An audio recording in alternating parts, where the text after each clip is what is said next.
Bonjour, j'ai une question essentielle à vous poser. Et si vous deviez mourir aujourd'hui, êtes-vous sûr à 100% d'aller au paradis? Peut-être vous me diriez oui, je suis une assez bonne personne, je pratique bien ma religion, mais ce n'est pas ce que dit Dieu. Et donc si vous voulez bien, je vais prendre quelques minutes avec vous pour vous expliquer comment vous pouvez être sûr à 100% d'aller au paradis, car la Bible vous garantit que vous pouvez en être sûr. Donc tout d'abord, il faut savoir que Romains 3,23 nous dit « Car tous ont péché et n'atteignent pas à la gloire de Dieu ». Donc tous les hommes sont pécheurs, nous sommes tous coupables du péché. Le péché, c'est enfreindre la loi de Dieu. Et donc nous sommes tous coupables d'avoir désobéi à Dieu, d'avoir menti, d'avoir peut-être volé, d'avoir peut-être désobéi à nos parents. Nous avons tous commis des péchés contre Dieu, qui Dieu, lui, est parfait, saint et sans péché. Donc nous sommes coupables devant lui. Et donc le verset nous dit « Et n'atteignent pas à la gloire de Dieu ». Parce que Dieu étant parfait, nous ne pouvons pas être parfaits. Donc nous ne pouvons pas aller au paradis par nos bonnes œuvres. Car il faudrait que l'on soit parfait. Or nous sommes pécheurs. Donc nous ne pouvons pas atteindre la gloire de Dieu. Et ça, c'est très important que vous sachiez que personne ne peut aller au paradis par ses bonnes œuvres. Ensuite, Romains 6,23 nous dit au commencement du verset « Car le salaire du péché est la mort ». Donc, la conséquence de notre péché, c'est le fait que nous allons mourir un jour. Nous méritons de mourir à cause de nos péchés. Ça ne s'arrête pas là. Vous avez une âme et un esprit, et vous rentrez dans l'éternité, soit au paradis, soit en enfer. Donc soit à la vie éternelle, soit à la mort éternelle. Et la Bible nous dit, à propos de l'enfer, en Apocalypse chapitre 21, verset 8, « Mais les craintifs, et les incrédules, et les abominables, et les meurtriers, et nous sommes d'accord, tuer quelqu'un est un grave péché, et il est dit ensuite, et les proxénètes, et les sorciers, et les idolâtres, et tous les menteurs. » Donc je ne sais pas pour vous, mais j'ai déjà menti, et je suis certain que vous avez déjà menti, car nous sommes tous coupables de mentir. Tous les hommes ont déjà commis le mensonge. Donc nous sommes tous dans cette liste, et bien sûr nous avons fait pire que mentir. Et la suite nous dit « Auront leur part dans le lac qui brûle avec le feu et le soufre, qui est la seconde mort. » Donc Dieu nous avertit qu'à cause de nos péchés, nous méritons d'aller dans le lac de feu, c'est-à-dire en enfer, et c'est ce qui est la seconde mort. Donc tous les hommes méritent d'aller en enfer à cause de leurs péchés. Car Dieu est saint et juste, et il doit punir vos péchés. Vous devez payer les conséquences de tous vos péchés. Et Dieu ne peut pas accepter le péché dans son royaume. Son royaume est parfait. Vous ne pouvez pas rentrer dans le royaume de Dieu avec un seul péché sur vous. Donc, il faut savoir tout d'abord que tous les hommes méritent d'aller en enfer à cause de leurs propres péchés. Mais bien sûr, Dieu est juste et saint donc, mais Dieu est aussi amour. Dieu ne veut pas que vous alliez en enfer. La Bible dit que Dieu veut que tous les hommes soient sauvés. Donc qu'est-ce que Dieu a fait par amour pour vous? Il est dit en Romains chapitre 5, verset 8, « Mais Dieu dirige son amour vers nous, en ce que, pendant que nous étions encore pécheurs, Christ mourut pour nous. » Donc ce que Dieu a fait par amour pour vous, c'est qu'il a envoyé Jésus-Christ, son Fils, mourir pour vous. Et ne sachant pas si vous connaissez qui est Jésus-Christ, je vais vous donner quelques informations pour vous expliquer qui est Jésus-Christ. Déjà, il faut savoir, en Matthieu chapitre 1, verset 21, la Bible nous dit « Et elle enfantera un fils, en parlant de la Vierge Marie. » Donc Jésus-Christ est né de la Vierge Marie. « Et tu appelleras son nom Jésus, car il sauvera son peuple de leurs péchés. » Donc Jésus-Christ est le Fils de Dieu qui est né de la Vierge Marie. Son nom Jésus signifie qu'il est le Sauveur, qu'il est venu nous sauver de nos péchés, il est le Messie. Et Jésus-Christ est donc le Fils de Dieu, il a mené une vie parfaite, il n'a jamais péché. La Bible nous dit qu'il a été tenté en tout point comme nous le sommes, cependant sans péché. Donc Jésus-Christ est parfait. Et la Bible nous dit qu'il est le Fils de Dieu, mais qu'il est aussi Dieu. Dieu fut manifesté dans la chair. Et en 1 Jean chapitre 5, verset 7, la Bible dit « Car il y en a trois qui attestent dans le ciel, le Père, la parole et l'Esprit Saint, et ces trois-là sont un. » Donc le Père, la parole c'est Jésus-Christ et l'Esprit Saint. Dieu est trois personnes, un seul Dieu. Donc Jésus-Christ est pleinement le Fils de Dieu, et il est aussi pleinement Dieu. Donc Dieu est venu parmi nous, et des hommes l'ont traité injustement, ils l'ont fouetté, ils se sont moqués de lui, et ils l'ont cloué sur la croix. Et quand Jésus-Christ a été crucifié, la Bible dit en 1 Pierre chapitre 2, verset 24, au début du verset, qu'il lui-même a porté nos péchés en son propre corps sur l'arbre. Ça veut dire que Jésus-Christ est venu mourir pour vos péchés. Il a porté vos péchés sur la croix. Il a porté les péchés de tout le monde, il est mort à la place de tout le monde. Il est dit d'ailleurs en 1 Jean chapitre 2, verset 2, « Et il est la propitiation pour nos péchés, et non seulement pour les nôtres, aussi pour les péchés du monde entier. » Jésus-Christ est mort pour les péchés de tout le monde. Il a pris votre condamnation, il est mort à votre place. Pourquoi a-t-il fait cela? Par amour pour vous, pour que vous puissiez être pardonnés et que vous puissiez aller au paradis. Et Jésus-Christ est mort, ils ont pris son corps, il a été enseveli, et donc son âme est descendue pendant 3 jours et 3 nuits en enfer à cause de vos péchés, il a été puni pour vous.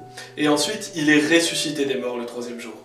À ce sujet, la Bible dit, qui est celui qui condamne? C'est Christ qui mourut, oui plutôt, qui est ressuscité, qui est même à la main droite de Dieu, qui a aussi fait intercession pour nous.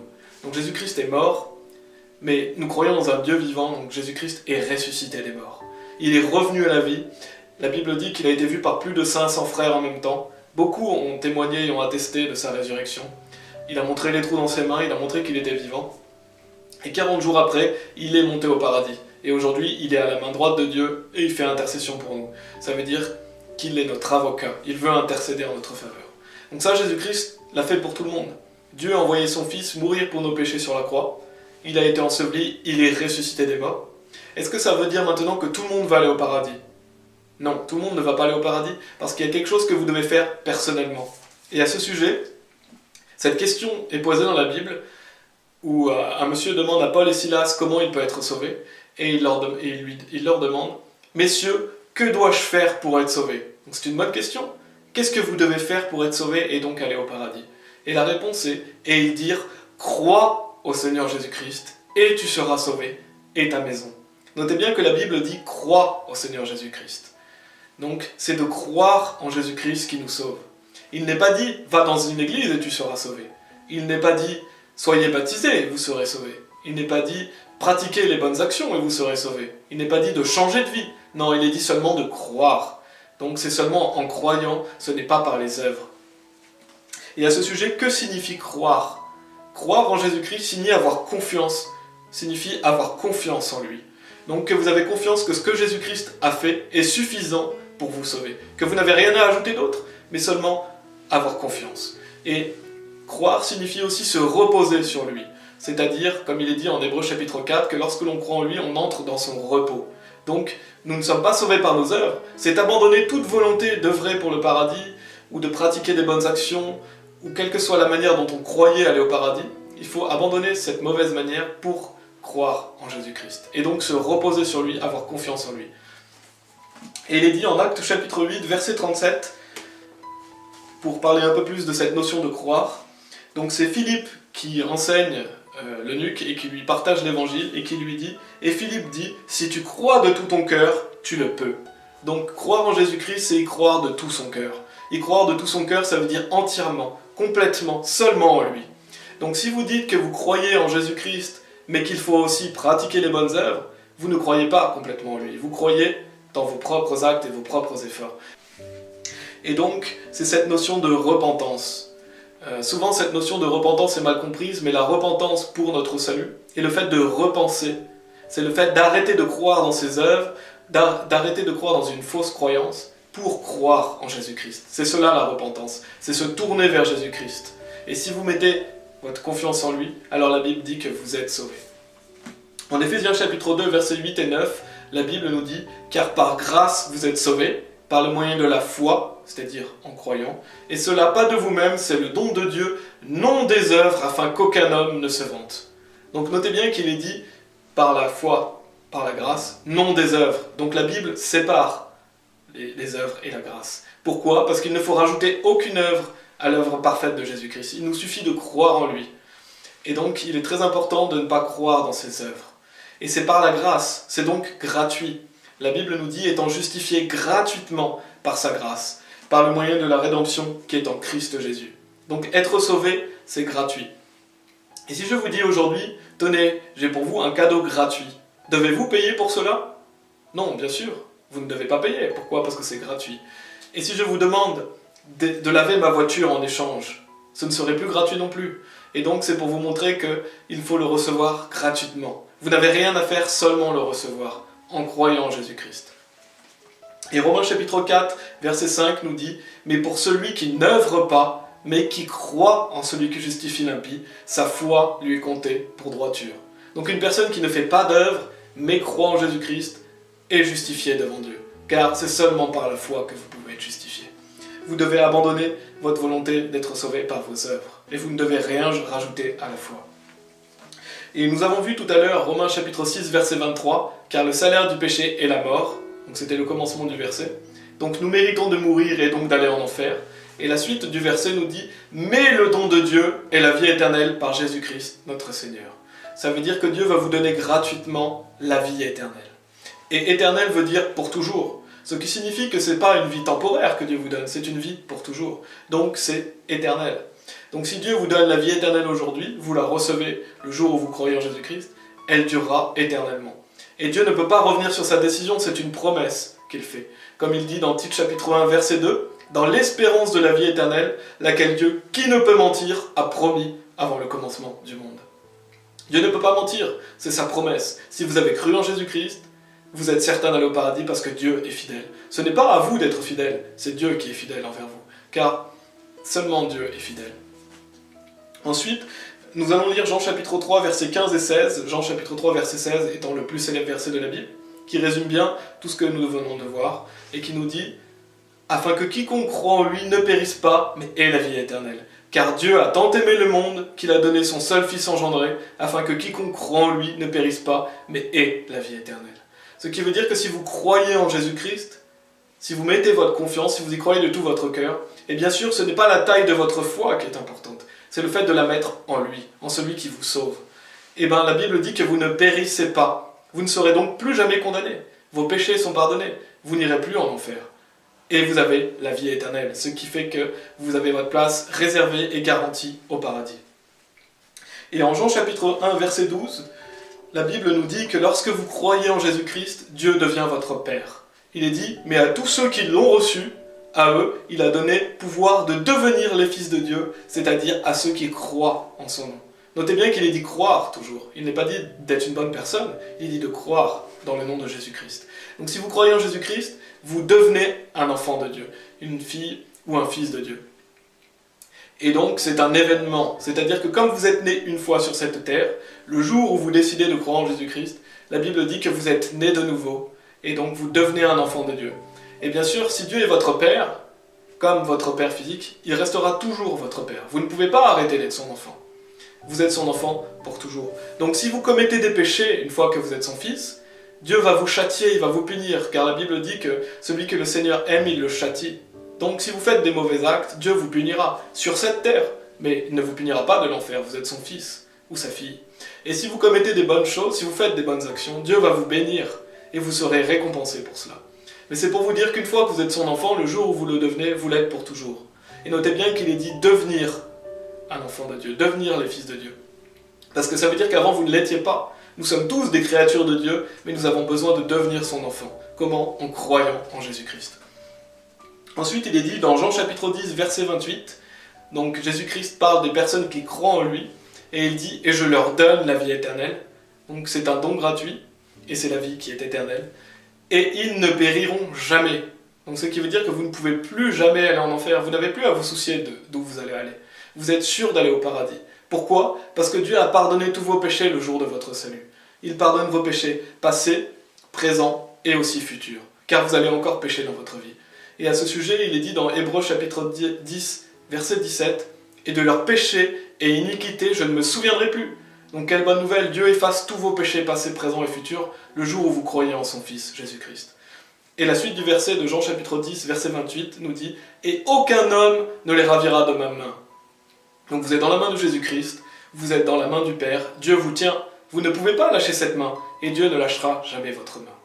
Et le jour où vous avez cru en Jésus-Christ, vous n'arrêterez jamais de croire en lui, parce que la Bible nous dit « L'Esprit lui-même rend témoignage avec notre esprit que nous sommes les enfants de Dieu. » Donc Dieu vous donne le Saint-Esprit lorsque vous croyez en Jésus-Christ. Ce Saint-Esprit, vous en êtes scellé jusqu'au jour de la rédemption, donc il vit en vous pour toujours. Vous ne pouvez pas perdre le Saint-Esprit, vous en êtes scellé. Et ce Saint-Esprit fait que vous vous rappelez toujours que vous êtes un enfant de Dieu. Donc vous pouvez avoir des doutes, mais vous n'arrêterez jamais de croire en Jésus-Christ. C'est pourquoi le salut est un événement. Une fois que vous avez cru, vous y croirez pour toujours. Le fait d'être sauvé est un événement, après vous êtes sauvé pour l'éternité. Donc, pour résumer, si vous croyez en cela, si vous croyez que la Bible est la parole de Dieu, si vous croyez que Jésus-Christ est mort sur la croix pour tous vos péchés, si vous croyez que Jésus-Christ a été enseveli et qu'il est revenu à la vie le troisième jour, si vous croyez que Jésus-Christ est le Fils de Dieu et qu'il est Dieu fait chair, si vous croyez que c'est seulement en croyant en Jésus-Christ, ce n'est pas par les œuvres, vous avez seulement à vous reposer sur lui et abandonner toute volonté d'y aller par vos œuvres, si vous croyez que Dieu vous donne la vie éternelle et qu'il pardonne tous vos péchés, et donc bien sûr que le salut est pour toujours, qu'il ne peut pas se perdre, parce que Dieu est votre Père, Dieu vous fait cette promesse, Dieu vous tient dans sa main, enfin il y a de multiples raisons qui prouvent que le salut est pour toujours. Si vous croyez en cela, je vous invite aujourd'hui à mettre votre confiance en Jésus-Christ. La Bible dit « Car quiconque invoquera le nom du Seigneur sera sauvé ». Donc c'est une promesse, si vous demandez à Dieu de vous sauver, si vous y croyez dans votre cœur, Dieu vous sauve. Donc je vais vous inviter à prier avec moi. Et bien sûr, ce n'est pas la prière qui fait que vous êtes sauvé, c'est seulement le fait d'y croire. Si vous croyez en Jésus-Christ, alors vous serez sauvé. Donc si vous voulez bien, répétez après moi. Seigneur Jésus-Christ, je sais que je suis un pécheur, je sais que je mérite d'être puni, mais je crois que tu es mort sur la croix pour moi, et que tu es ressuscité. Merci Seigneur de me sauver et de me donner la vie éternelle. Par la foi, j'ai confiance en toi seul Seigneur Jésus. Amen. Amen. Félicitations, si vous avez mis votre confiance en Jésus-Christ, vous êtes devenu un enfant de Dieu. Vous êtes sauvé pour toujours. Vous n'avez plus à craindre, vous êtes en paix avec Dieu. Et à ce sujet, en 1 Jean chapitre 5, verset 13,